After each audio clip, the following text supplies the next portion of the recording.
aqui, viu? Vamos falar sobre isso. Vamos lá, pode ler. Falou mais o Senhor a Moisés, dizendo: quando tomares a soma dos filhos de Israel, conforme a sua conta da sua alma, a metade de um ciclo, segundo o ciclo do santuário. Este ciclo é de 20 geras. A metade de um ciclo é a oferta ao Senhor. Qualquer que entrar no arrolamento de 20 anos para cima, dará a oferta ao Senhor. Muito bem, vocês estão acompanhando aí comigo e hoje eu quero falar sobre isso, o resgate de uma alma, ok? O resgate de uma alma. Interessante é que aqui nós temos nesses versículos 4 coisas importantes. Primeiro, a ação de pagar. Todas as vezes que se fazia um recenseamento, que se fazia a contagem do povo, havia esse ato simbólico de se pagar pela alma, pelo resgate da alma.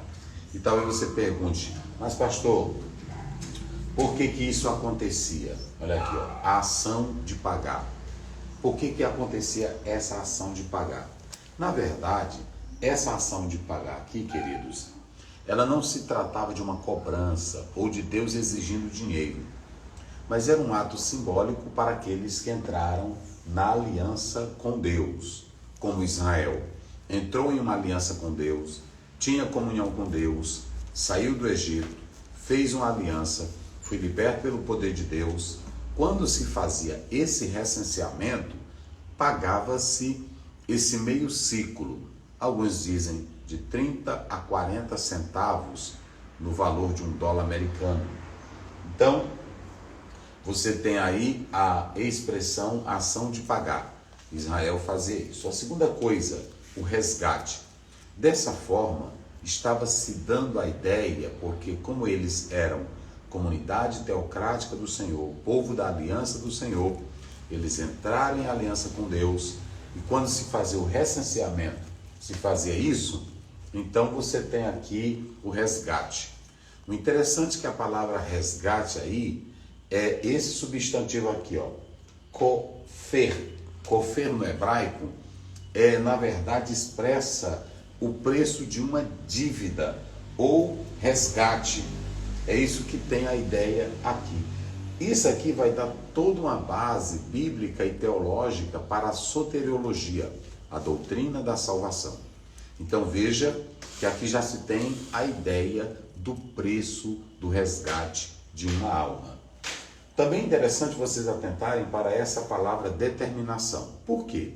Porque quando você analisa 1 Samuel 24, Davi peca porque ele faz um arrolamento, ele faz um censo do povo. Mas aqui não há pecado porque há uma diferenciação. Em Davi era para um orgulho pessoal, mas aqui era simplesmente uma determinação de Deus para trazer essa lembrança de que o povo tinha entrado em aliança com Deus, era um povo de Deus e que tais vidas, elas foram resgatadas pelo Senhor. Isso aqui é muito importante, ok? Quando a gente atenta para isso aqui, vamos ver aí, Êxodo 13:13, Êxodo 13:13, depois Êxodo 4:22, como é que diz aí?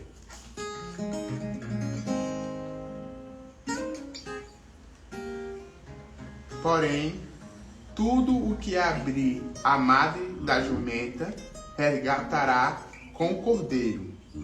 E se o não resgatares, cortar-lhe-ás a cabeça. Mas todo o primogênito do homem entre teus filhos resgatarás. Veja bem, Israel era uma comunidade que pertencia a Deus. Deus os livrou do Egito, do poder de Faraó, então ele já pertencia ao Senhor. E Deus queria que sempre essa ideia estivesse impregnada na mente de Israel. Por isso que nós falamos que esse ato de pagar era uma ação simbólica. Inclusive, a quantia era irrisória, era apenas simbólica. Vamos ver agora 4:22. Então dirás a Faraó: assim diz o Senhor, Israel é meu filho, Olha aí. meu primogênito. Israel é meu filho. Deus queria que sempre aquela ideia de que eles foram resgatados, de que eles foram comprados pelo seu poder, estivesse impregnada na mente de cada israelita. No momento em que Deus tirou Israel lá da terra do Egito, e que eles passaram a ser comunidade do Senhor, ia se criando novas gerações. E em cada geração, o Senhor queria que a ideia de que eles foram resgatados pelo poder de Deus, assim como foram tirados do Egito, estivesse na mente deles. Então, quando tinha um recenseamento, aí trazia-se novamente esse preço, olha aqui, ó, Kofer, que quer dizer, na verdade, o preço de uma vida. Agora, muito interessante, gente, que uma alma sem Deus, separada de Deus, ela é perda total. Ela não tem utilidade. É isso que o texto quer mostrar para nós. E a outra coisa que é interessante, amanhã eu vou falar sobre isso, aqui você vai observar que era uma glória para si mesmo. Veja bem, tudo isso aqui era uma glória para Deus e não uma glória para Israel. Quando a Bíblia diz que todos deveriam pagar esse tributo, que seria destinado para o tabernáculo, isso aqui era um sinal de que Israel não iria viver para si. Essas almas, elas pertenciam a Deus. Eu creio que você já ouviu aquela história de que fulano diz, fulano de tal dedicou a alma dele para Satanás. Ou assim, a fulana de tal consagrou a vida do filho para o diabo. Isso não é mentira. Tem pessoas que consagram as vidas ou dedicam as suas vidas em um preço para Satanás. Tem gente que diz assim, pela fama eu faço de tudo. Para eu ter poder e riqueza, eu faço de tudo. E entra em aliança de sangue com Satanás, com os demônios, com o inferno, com as trevas, para que Satanás tenha contato da sua vida. E assim como eu me abro para o Espírito Santo, para Deus, quem se abrir para Satanás vai ser dominado por ele. Vai ser totalmente dominado por ele. E aí o inimigo, ele aparenta dar alguma coisa, mas que na verdade é tudo ilusão. Aqui nesse ato simbólico de ser resgatado, estava deixando claro que cada israelita pertencia a Deus. Irmãos, não há coisa melhor do que o crente ser consciente de que a sua vida pertence a Deus. Se cada crente tiver essa consciência, ele não tem medo do demônio, ele não tem medo da morte, ele não tem medo de inferno. Tem gente que diz assim, os crentes vivem com Cristo com medo de inferno, com medo do diabo. Quem tiver essa ideia está errado. Nós não servimos a Cristo com medo do inferno. Eu não sirvo a Jesus porque eu quero ir para o céu apenas. Eu não sirvo a Jesus porque eu tenho medo do diabo. Eu sirvo a Cristo é porque eu compreendi a razão do seu amor por mim. É porque eu compreendi o plano da salvação de Deus para mim. Ah, ele vai ser crente porque ele quer deixar de beber, de fumar, de adulterar. Não é somente isso. Você pode fazer isso sem ser crente. Agora, nós servimos a Deus é porque compreendemos João 3,16. Deus amou o mundo. Antes que eu fizesse qualquer coisa, antes que eu desse alguma coisa, antes que eu entrasse em acordo com Ele, Ele mesmo se projetou, se colocou para me amar. Então, nós servimos a Deus é porque Ele nos resgatou do poder das trevas. Ele nos resgatou do poder do mal. E aí, você pode aí, vamos só para finalizar, Números 13, 2. Números capítulo 13, verso 2. Vamos lá. Envia homens que espiem a terra de Canaã, que eu hei de dar aos filhos de Israel. De cada tribo de seus pais enviares um homem, sendo cada qual maioral entre eles. Então Israel passou a ser um símbolo, aliás, a tribo de Levi, que foi tomada de Israel, ela foi separada para representar todo Israel. Essa tribo era como se fosse uma extensão. Então a tribo de Levi, ela foi escolhida para isso. Na verdade, quando a gente fala sobre o resgate de uma alma, aqui você vê nesse texto bíblico que Israel foi separado, tomado lá do Egito por causa da bondade e da misericórdia do Senhor. Então, como todos deveriam sempre ter essa ideia de que pertenciam a Deus, eles deveriam pagar pelo resgate da sua alma. Era um preço simbólico, porque a quantia era muito pequena. Mas aqui já se tem a ideia de resgate lá no Velho Testamento, que vai bater com Jesus Cristo, que nos resgatou do poder das trevas, do poder do mal. E nós temos sempre que ter em mente que nós pertencemos ao nosso Deus Todo-Poderoso. Amém? Deus abençoe. E hoje eu quero convidar aqui, ó, minha princesa para estar aqui comigo. Isso.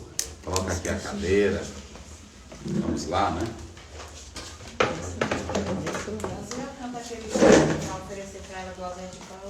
Qual é? Pelo dia do amor e Bora. com você existir. Tu sabe dele? Muito bem, não, canta aí. Ó, meus irmãos, aqui está a minha amada, né? Minha princesa. A Derian é a minha vida, meus irmãos. 30 anos. Hoje nós estamos completando 30 anos de vida a dois, né? Eu disse para ela hoje, pela manhã. Eu disse, meu amor, é sempre bom acordar com você, né? Acordar ao seu lado. Tem um menino que diz assim, quem me vê cantando, né? Não imagina. E quem nos vê assim, não imagina o que nós já passamos. Nasci em família pobre, né? Nasci em família pobre, enfrentamos lutas, preconceito, racismo, dificuldades. E quando eu a vi pela primeira vez em Esperantinópolis, eu pregando, né? Já pregava, eu prego desde adolescente, já venho pregando o Evangelho. Então nós nos conhecemos, a história dela. Ela sempre tinha desejo de casar com um pregador, né? Não era isso, né? Casar com um pregador, ela tinha desejo de casar com um pregador e com um homem de cor. Ela não queria, né? Ela dizia isso para a mãe dela. Então ela sempre teve esse desejo. E foi assim que Deus fez nós nos encontrarmos. Não houve interesse nenhum, interesse material, interesse de cor, interesse disso. Eu posso dizer que Deus nos uniu, né? Que Deus juntou as nossas vidas. E eu sou muito feliz pela Derian. É claro que a gente hoje comemora, no dia de hoje, dia 2, né? Dia 2. Pessoas importantes fizeram parte da nossa vida, meu pai, né? A minha mãe, que gostava muito da minha esposa. Ela foi uma incentivadora para eu casar com ela, né? E vivemos juntos. Temos lutas, temos dificuldades. Não somos um casal, por exemplo, de aparência, que quer aparentar algo. Você vê que minha esposa dificilmente aparece aqui.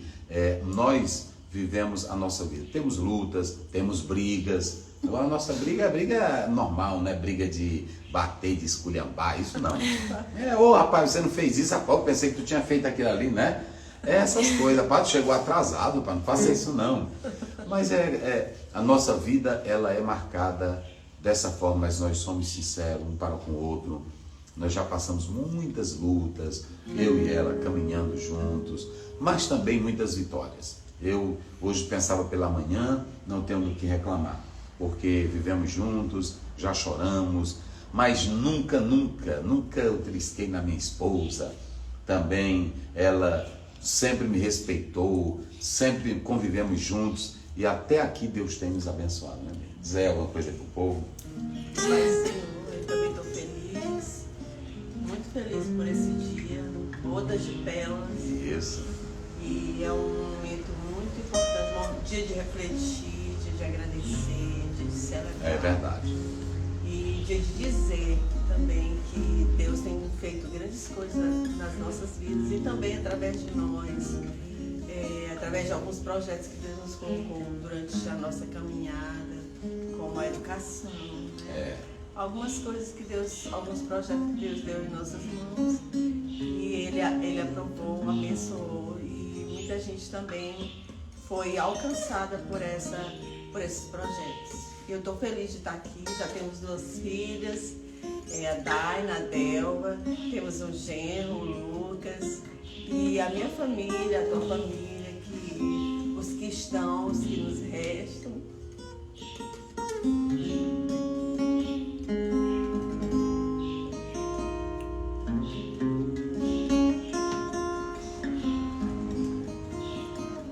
Muito feliz, chorando de felicidade, porque nós temos com quem ainda dividir esse mundo. Isso, e pessoas importantes, como minha esposa falou, né? Tem um rapaz que hoje é casado lá em Barra do Corda, Antônio Carlos, porque ele foi o primeiro. Quando eu falei dela, ele disse: "Ei, meu irmão, aquela ali não é pro teu bico não", mas deu tudo certo. Depois Deus nos uniu e eu louvo a Deus, né? Como minha esposa está falando aqui, várias pessoas importantes. Eu me lembro quando eu, recém-casado, um grupo de professores, me parece que era a diretora Marlene, Marilene, e eu até agora procurei lá em Lago da Pedra. Eu prometi que eu ia visitá-la, porque ela diretora, ela foi com algumas professoras e levou um presente para mim e para minha esposa, que era um ventilador, né? Hoje seria um ar-condicionado, né? Isso. Pelo valor que era, né? Verdade. E a gente não tinha detalhes. A gente não tinha, e lá é quente, né? Lago da Pedra. E qualquer lugar sem um ventilador tem muita dificuldade, né? O sono não é muito bom assim. Não, é verdade. E ela levou isso, e aí eu nunca me esqueci. E eu, se Deus quiser, eu vou visitá-la aí em Lago da Pedra, de pessoas que nos ajudaram. Minha sogra, que me ajudou muito nos primeiros momentos de dificuldade, ela trazia, todo o tempo quando ela vinha me visitar, ela trazia uma caixinha com café, com leite, com bolacha, né? E quando eu saí da escola, fiquei desempregado, ela ligava para a gente na Barra do Corda, ia atrás, procurando emprego para mim. E foi assim minha vida, né? Não vou contar hoje aqui porque tem muitas coisas, mas a minha vida com a minha esposa foi desse jeito, né? Sempre lutando, primeiramente Deus e o Espírito Santo nos fortalecendo, mas sempre quase sozinhos, né? No sentido de começar, de batalhar. Já passamos muitas lutas, mas até aqui o Senhor tem nos conduzido. E nós só temos a dizer graças a Deus, né? E aí eu compus isso para ela. Tu és o amor da minha vida, a versão que me ilumina e me dá força para viver. Tu és a minha grande paixão, que mora no meu coração. Foi Deus quem deu você para mim. Eu disse assim para ela, ó. Tu és tudo que tenho, sim. És um presente de Deus para mim. És o amor da minha vida. É quem me traz inspiração para eu compor esta canção e dizer que te amo, sim. Tu és o amor da minha vida, a bênção que me ilumina e me dá força para viver.